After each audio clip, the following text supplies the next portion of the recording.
ഒരു കപ്പ് കോഫിക്ക് 2700 രൂപയാണ്. ഇതാണ് കോഫി ലുവാക്ക്. കാട്ടിലൊക്കെ സന്തോഷമായിട്ട് ജീവിച്ചുകൊണ്ടിരുന്ന പൂച്ചേനെ മരപ്പട്ടീനെയൊക്കെ പിടിച്ച് ഇതിന് തിന്നാൻ വേണ്ടിയിട്ട് കോഫിയുടെ ബെറീസ് മാത്രം കൊടുക്കും. ഇത് പിന്നെ എന്തോന്ന് പുറന്തള്ളാൻ, ഇത് ആകെ പുറന്തള്ളുന്ന കോഫി ബീൻസ് മാത്രമേ ഉള്ളൂ.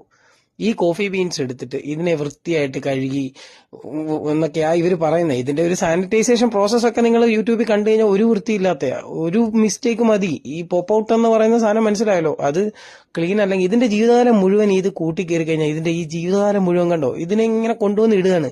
ജീവിതകാലം മുഴുവൻ ഇതിനി കൂട്ടില്ല. ഇനി എത്ര വൃത്തിയായിട്ടാണ് ഇവർ ഉണ്ടാക്കുന്നതെന്ന് പറഞ്ഞാൽ, നിങ്ങളിപ്പോ കോഫി ലുവാക്ക് എന്ന് പറഞ്ഞ് ഒരു പാക്കറ്റ് സാധനം മേടിച്ചു, അത് കോഫി ലുവാക്ക് ഉണ്ടാക്കിയത് എങ്ങനെയാണെന്ന് നിങ്ങൾക്ക് ഒരു കാരണവശാലും അറിയാൻ പറ്റത്തില്ല. എന്തോരം നല്ല സ്പെഷ്യാലിറ്റി കോഫീസുകൾ ഈ നാട്ടിലുണ്ട്. അപ്പോഴും ഇവിടുത്തെ ആൾക്കാർ എങ്ങോട്ടാണ് ഓടുന്നത്? ആ കോഫി ലുവാക്ക് 2500 രൂപ എന്തോ വലിയ സാധനമാണ്. ഇതിന്റെ ഒരു ഹെൽത്ത് ബെനിഫിറ്റ്സ് ഒന്നും ഇന്നുവരെ ആരും തെളിയിച്ചിട്ടില്ല. നിങ്ങൾ ഗൂഗിളിലൊക്കെ സെർച്ച് ചെയ്ത് നോക്കിക്കോളി. നമ്മൾ പറയുന്നത് സത്യമാണ്. ഇന്നത്തെ കാലത്ത് സോഷ്യൽ മീഡിയ അല്ലേ എല്ലാം തീരുമാനിക്കുന്നത്.